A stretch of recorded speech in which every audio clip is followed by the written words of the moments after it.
Okay, my name is Leslie Williams. I'm making this video in order to be able to prove that this return receipt is in my possession. I'm actually going to be showing you 3 different receipts pertaining to this subject matter, so just listen and you'll understand as it unfolds. So let's take a look first at the number of the track and confirm receipt pertaining to this receipt. This is the number right there. You can see I'm still focused on the same return receipt, same one. I'm going to turn it. Okay, you can see it was mailed on October 6, 2014 to the Department of Education. There's its P.O. Box 530210, Atlanta, Georgia 30353-0210. And as you can see, that it is still the same receipt number, still being, okay, the stamp on it as well, October 6, 2014. Department of Education notified me today stating that they did not get it in the mail. Now, they were sent $340.25 by money order. This is the money order, okay, that they were sent. You can see the date on that is 10/06/2014, October 6, 2014. Okay, October is the 10th month of the year. Okay, that's the post office that I sent it from. Track and confirm, that's the amount of the money order that was put in the envelope and mailed to them using track and confirm return receipt. Now, if you look at the receipt number on the post office money order that I bought to pay them, that was put in the envelope that was mailed certified mail return receipt, which is, this is the number attached to it here, both the money order and the return receipt was purchased on one receipt. That receipt being right here. Okay, there's the domestic money order right there. Okay, and where's the return receipt at? Oh, and the return receipt is right below it. Okay, and there's the return receipt number right there. Okay, the same exact number that's on the green and white piece of paper I just showed you. Okay, paid for, and there's the amount of money. There's the money order number right there. Okay, and there's the amount of the money order. So it shows you that both of these transactions, the money order was bought and it was mailed first class mail letter, return receipt with the green card, and there's the return receipt certified mail number. Okay, right here. There's the number. There's the entire number right there. Okay, now you can see that that number matches this number. Okay, you can clearly see it. Now, the number of the money order is right up there. Okay, which you can clearly see. Let me get the light adjusted correctly.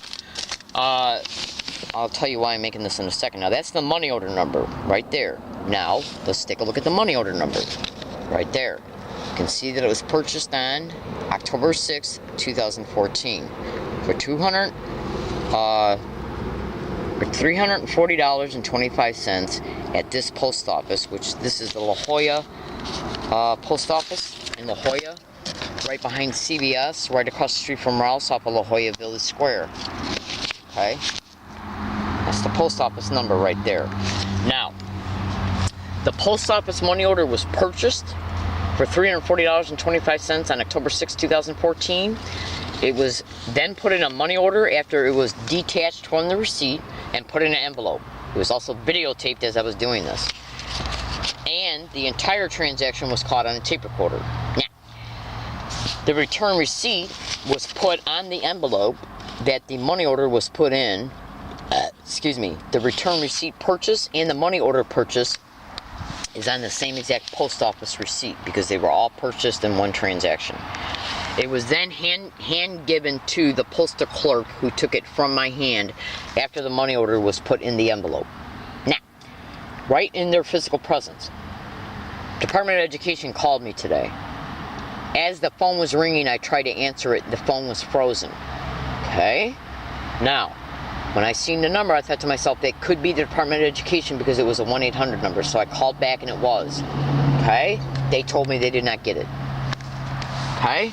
So the reason why I'm making a videotape of all this is because after I make this video and shut it down, which I'm also tape recording my statements right now, on actually 2 tape recorders, what I'm going to do is get dressed and go down to this post office and report it stolen or missing. Their little skanky asses are going to lie and say, well, check it out and see what's going on. Today's date is October 24th, 2014. It was purchased on the 6th. It should have took 3 days for it to get there. Now, you can, in fact, let me just show you something really fast. Okay? What I'm going to do right now is go to Instagram, because I just got done using this phone to take a video picture of the same items that I just took a video picture of in this video. And what I'm going to do, I took a video picture of them with this camera. Okay? On my phone, and then those videos are going to be transferred to Instagram. Okay, you can see one of them right here. Okay, see it? It's a picture of the actual post office receipt in reference to a purchase for a money order of the $340.25 that was mailed on October 6th, 2014 to the Department of Education. Now, the point being is this, is that I made 3 or 4 videos in order to be able to post this to the internet, in order to expose it on Twitter that it was stolen. Before I went into that post office to buy these things, and after I went in, bought them, took care of the business as far as mailing them, and walked out, I said, let's see if the Department of Education tries to state they didn't get them. They just called me today and said they didn't get them. Even though the only way that they could not get something that's mailed certified mail return receipt is through a postal worker stealing it. It's the only way. They'll try and claim that it got lost. That way they can apply plausible deniability to it. The point being is this. As a result of me having Instagram on my phone, I'm going to show you something. Okay? You ready? Alright, hold on. Let me bring it up. Okay? Hang on. What do you see right here? I'm literally going to show you this picture right here. This is the title of a book written by a postal employee. Look at the title of the book. Electronic Torture, Electronic Rape, Technology, and Gang Stalking at the Post Office. Written by Jewel Cran, and you can Google this book and Amazon it. Okay? This book was literally written by a postal worker who's being gang stalked by her supervisors and other fellow employees. That proves gang stalking is going on at the post office. Now you can also go to Google and type in gang stalking and postal workers, and then in a separate search, gang stalking and mail theft and mail delayment. Now, so we're going to see what happens concerning me, about me, around me, towards me, or against me as a result of this transpiring. I had to literally give the Department of Education the right to take out the next loan payment that's due in November. I gave them the authority to take out a one-time payment, which will be November 2014, from my Wells Fargo account. Let's see if Wells Fargo, when I go in there on any date, including today's date and any other date before November 3rd and on November 3rd, and any Wells Fargo employee telling me that my bank account has been shut down, or that it's been infiltrated, or that identity theft has happened. That's right, and I'm predicting it on today's date, and I can prove today's date right now by literally using this other phone. Okay, to show you the date and time, 1:23 p.m., which shows you also the date and time there. And there's a feature on the track phone that's not on this phone, and that's the reason why I decided to boot this one up. It's called the voice command. And that allows the phone to state the date electronically, so I can prove it on the tape recorder that my statements are being made on this date by literally initiating the voice command, which allows the phone to state the date electronically, which I'm doing right now, as it's being taped on 2 tape recorders. Say a command. October 24th, Friday, 1:23 p.m. Okay, now let's go to the... October 24th, Friday, 1:23 p.m. Say a command. Okay, now going back to the icon... October. Hang on, I'm still getting... Say a command. Hang on. October. Say a command. Bear with me a second. Okay, so clearing that up, you can clearly see the icon is still showing it's 1:24 p.m. on 10/24/2014. I did that for the sake of whenever I make statements, whether it be just in my tape recorders or as I'm making a video, I always tape record my statements so I can have copies, okay, of my statements, because this is a prediction. It's not only a way to prove that these return receipts and the post office money order receipt and the actual purchase of both the return receipt and the postal office money order are in my physical possession in case something happens towards me at this area or on my way to the post office once I leave this area, or even at the post office. As a result of me being a gang stalking victim, okay, I can be set up to be assaulted, robbed, arrested before I even make it to the post office to initiate them to track and confirm this and to report it that it's stolen or lost. Now, I'm going to go to the calendar icon on my phone, this phone, to use this phone to as well prove to you the date and time. October 24th, 2014 at 1:25 p.m. I'm in San Diego, California, and my name is Leslie Williams. I literally predicted that this was going to occur. Okay? Before I walked into the post office to buy this money order, and then as soon as I bought the money order, the return receipt, paid for it, and put the money order in the envelope and handed it to the postal clerk, which all of it was videotaped. Then I walked out of the post office and literally made another statement in my tape recorder that was running. Let's see if they don't get it. Let's see if it's stolen. And they contacted me today on my phone, which I'll literally show you. Okay, I'm going to go to my phone feature on my phone to literally show you that they called me today. Okay, I gotta cover up a couple other numbers that I don't want you to see. Oh, hold on. Oh. My finger accidentally hit the button. What the hell? Alright, so I gotta go back to my phone. Hold on.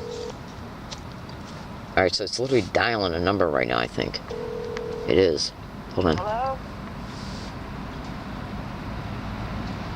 Hello?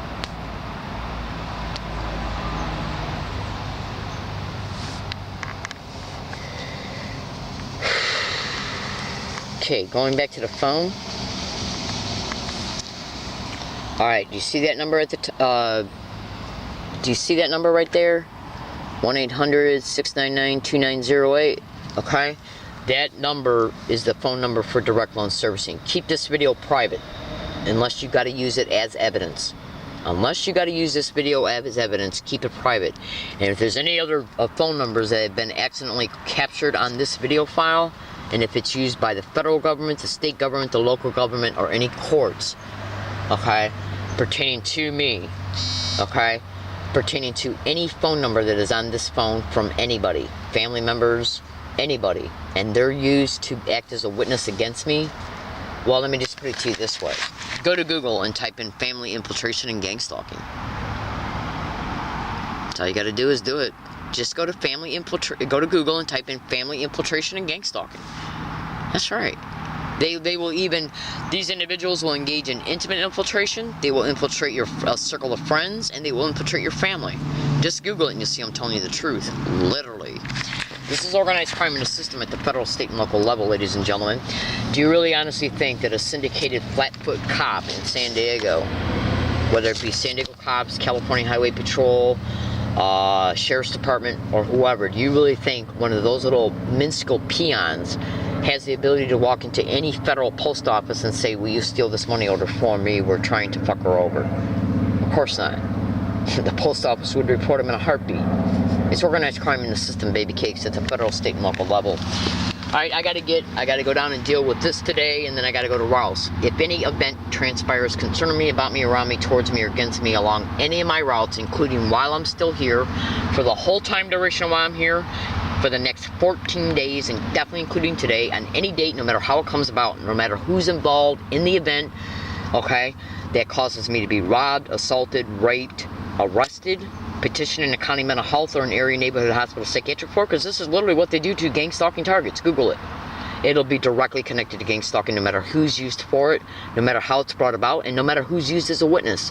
And the same thing goes for along any of my routes, UCSD, UCSD, my new hiking areas. And that includes on days I'm dropping property off at them. Okay, because I haven't moved to them yet. I was going to move property to them today, packed right there. Can't get it done because now I got to deal with this bullshit. Okay? If any event happens on any date at Ross, definitely including today, any problems happen at UCSD campus, any problems that happen at any MTS bus route, any business, any hiking area, any day that I'm dropping property off at these hiking areas, okay, if I'm arrested anywhere, if I'm banned from any place, if anything is stolen from me, if I'm petitioning a county mental health or an area neighborhood hospital psychiatric for, if anything happens concerning me before December 1st, 2014, my court date pertaining to me getting a ticket from UCSD campus police who came here on August 27, 2014, it'll be directly connected to gang stalking, and I don't give a flying shit who's involved in it in order to bring it about. This is a prediction video. My name is Leslie Williams. Thank you.